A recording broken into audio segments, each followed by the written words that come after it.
Have you been pushing so hard, grinding, pressuring yourself because you are afraid that the moment you stop, the moment you loosen your grip, everything will stop moving altogether? But what if none of it actually needs to be forced? I ask this because many of us have learned to mistake forcing, pushing, going hard for commitment. But force and commitment are not the same thing. You can care deeply about something. You can remain devoted to it. And you do not have to grip it so tightly. Okay? Stay with that because we are going to go deeper.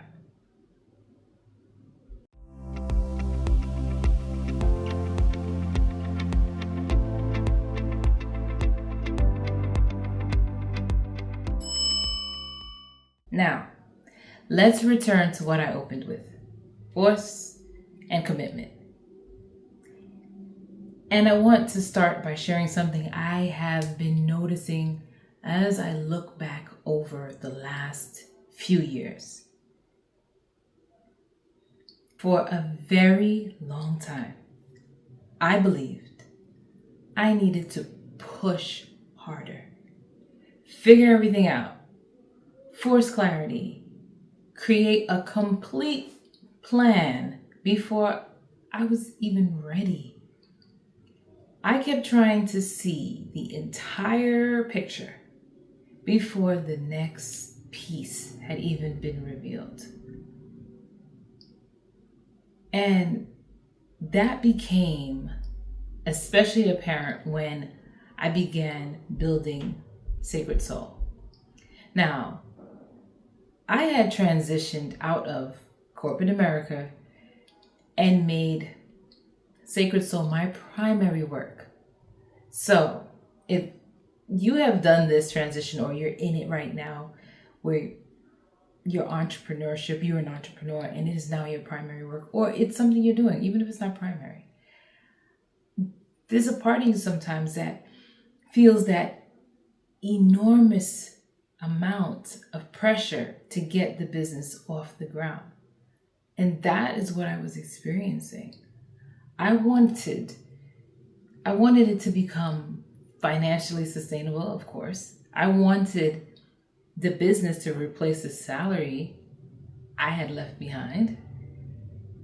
And because I stepped fully into entrepreneurship, I believed, okay, it's go time. I had to go hard. And that's what I did. I thought if I was not consistently pushing, going, grinding, if I was not burning the candle on both ends, you know what I mean, then nothing was going to happen. So I kept trying to figure out the entire business at once. I mean, my mind was going, should I focus on Reiki? Should I create an online program? How should I offer the Akashic work I do? Should I add products? Yeah. Which products? What else could I create? Like, I kept going. How else could I show up? It was nonstop. I had so many ideas for Sākrəd Soul, or how Sākrəd Soul could become. I had different services, different directions, different ways of showing up. But instead of allowing those possibilities to reveal a direction over time, I kept trying to turn every possibility into a direction, you know? And before long, I was moving in so many directions that I could no longer clearly see where I was going. It was too much. I was working hard. I was creating. I was constantly adjusting, adding, and trying something else, and something else again. But eventually, of course, I became exhausted. And something that I had begun because I loved it slowly started to feel like another job I had to survive, which was completely against what Sacred Soul was about. So it didn't work. I became so focused on making the business aspect work that I began losing my relationship with the vision that had called me into this work to begin with. And looking back, the problem was not that I cared too much. The problem was not that I was willing to work, because I would put in the work. I had the will. It was that somewhere along the way, I had begun to mistake force for commitment. I believed that if I truly cared, I needed to keep pushing. I believed that if I only loosened my grip, that meant I was no longer devoted to the work. Somehow the mind believed that to some degree. But force and commitment are not the same thing. When I stopped trying to force the whole picture, I began to see the next piece a lot more clearly. I had to fast forward probably, here we are, maybe 7 years later, 8 at this point. Stuff like the book became clearer. The Sacred Soul method, which is the online program, that became clearer. I couldn't see none of this before. Even my own voice became clearer. And it was not only the ideas. It was the people. It was the conversations that entered the work in ways I could not have planned. Looking back, it felt as though certain connections that I made when I wasn't forcing those connections arrived at meaningful moments. Although I could not always understand their significance when they were happening, okay? None of this came because I finally figured everything out, because I still didn't have everything figured out. Trust and believe me, I didn't. It came while I stayed in relationship with the work that was actually in front of me. I stopped looking at the finish line so intensely and just going. I dealt with what was in front of me. One conversation, one client, one honest step, one day at a time. And eventually, it felt as though that path to the finish line, all of a sudden, became visible before me, like clearly visible before me. And not because I forced it into existence, not at all, but because I had loosened my grip just enough to recognize what was already taking shape.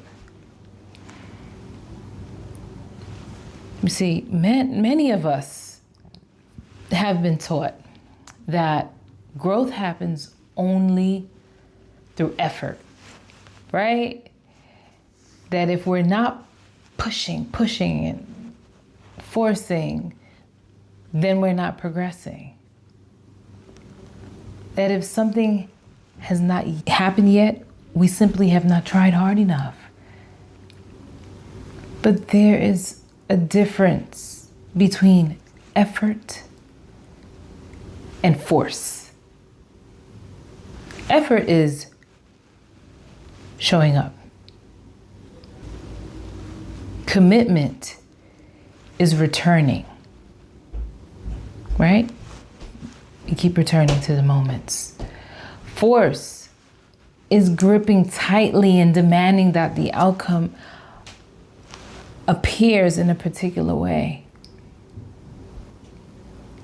And you may even begin to notice that difference in your own body. You can care deeply for something without gripping tightly. You can remain committed without trying to control every part of the outcome.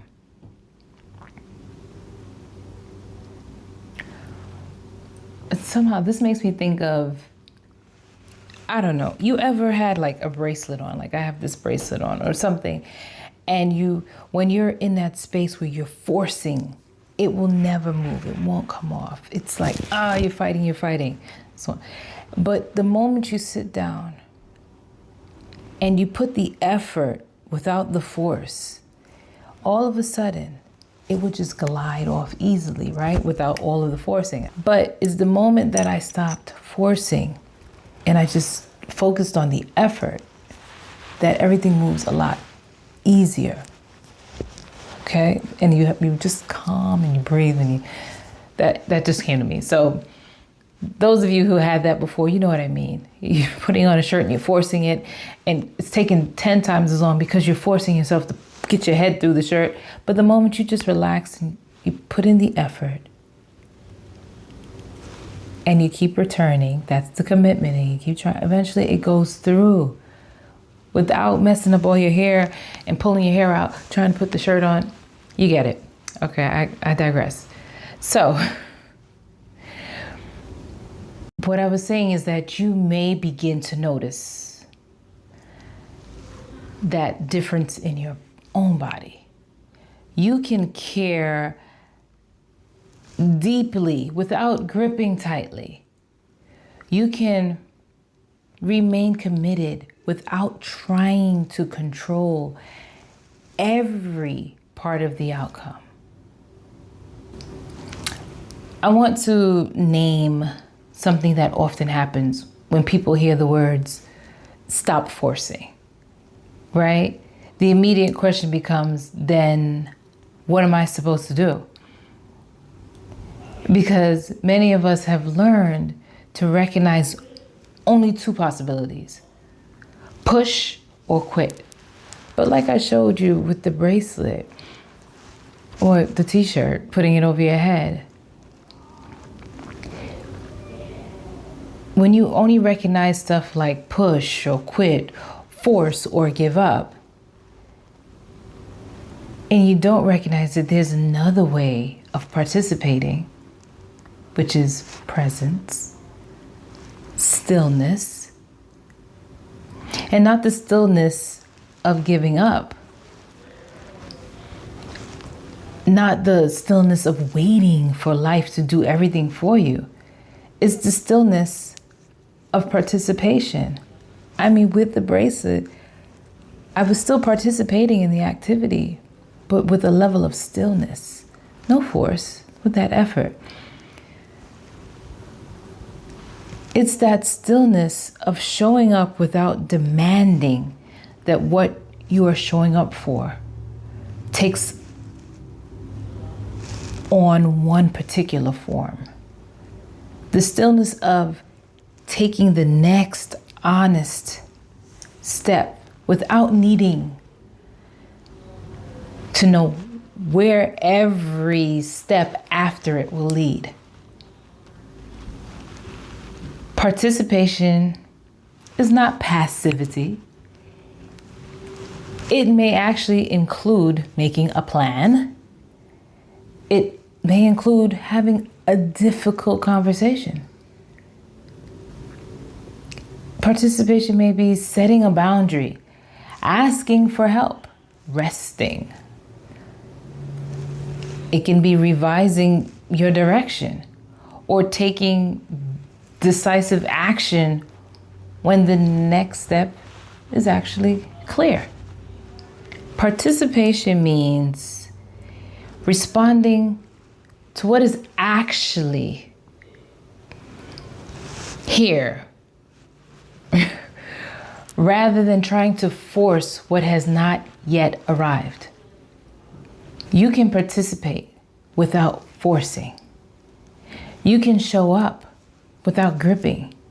You can become still without becoming inactive. Because stillness is not necessarily the absence of movement. Sometimes it is movement without force. And there may be a kind of wisdom available in that stillness that becomes harder to hear when the mind is pushing for immediate certainty. Some things in life respond beautifully to effort. But some of the things we care about most, healing, trust, relationships, and becoming, are rarely helped by pressure alone. They may require effort, honesty, boundaries, time, support, and a willingness to participate with what is actually here. Your human self may still reach for control when the path feels uncertain. But that does not make it wrong. Control can feel orienting, when you cannot yet see what comes next. So control feels like it's helpful. The invitation is not to shame that part of you that runs for control.